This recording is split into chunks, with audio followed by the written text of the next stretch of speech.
योगिनी एकादशी 2026 को लेकर भ्रम बना हुआ है। पंचांग के अनुसार गृहस्थ लोग के लिए व्रत कब करना है, 10 जुलाई को या फिर 11 जुलाई को व्रत रखेंगे। एकादशी तिथि 10 जुलाई सुबह 8:16 पर शुरू हो रही है, 11 जुलाई सुबह 5:52 पर तक रहेगी। तो ऐसे में क्या करें?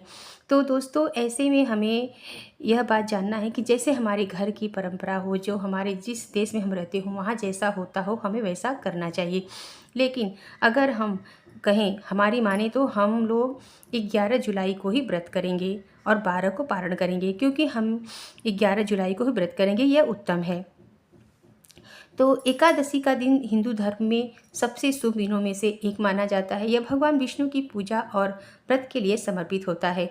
हर महीने में 2 बार आने वाली एकादशी पर श्रद्धालु पूरी विधि विधान से श्रद्धा के साथ व्रत रखते हैं। इस दिन व्रत और पूजा करने से भगवान विष्णु की कृपा प्राप्त होती है। यह जीवन को सुखमय बनाती है और सुख समृद्धि भी आती है। दोस्तों, यह सवाल है कि व्रत 10 जुलाई को रखा जाए या 11 जुलाई को। तो आइए जानते हैं सही तिथि, शुभ मुहूर्त और पारण का समय क्या होगा। योगिनी एकादशी आषाढ़ माह के कृष्ण पक्ष में पड़ती है। पंचांग के अनुसार एकादशी तिथि 10 जुलाई 2026 को सुबह 8:16 पर शुरू होगी और 11 जुलाई 2026 को सुबह 5:52 पर समाप्त होगी। अब उदया तिथि के आधार पर गृहस्थ श्रद्धालु 10 जुलाई 2026 शुक्रवार को योगिनी एकादशी का व्रत रखेंगे। यदि एकादशी तिथि 2 दिनों तक रहती है तो परंपरा के अनुसार गृहस्थ पहले दिन और वैष्णव भक्त अगले दिन व्रत रखते हैं। इसलिए वैष्णव जन जो श्रद्धालु होते हैं वह 11 जुलाई 2026 को एकादशी का व्रत करेंगे। योगिनी एकादशी का शुभ मुहूर्त क्या है, ये जान लेते हैं। ब्रह्म मुहूर्त सुबह 4:41 पर से लेकर 5:52 तक रहेगा और प्रातः संध्या सुबह शुभ मुहूर्त 5:03 से लेकर 6:07 तक रहेगी। अभिजीत मुहूर्त जान लेते हैं, दोपहर 12:17 से लेकर 1:10 तक रहेगी। और योगिनी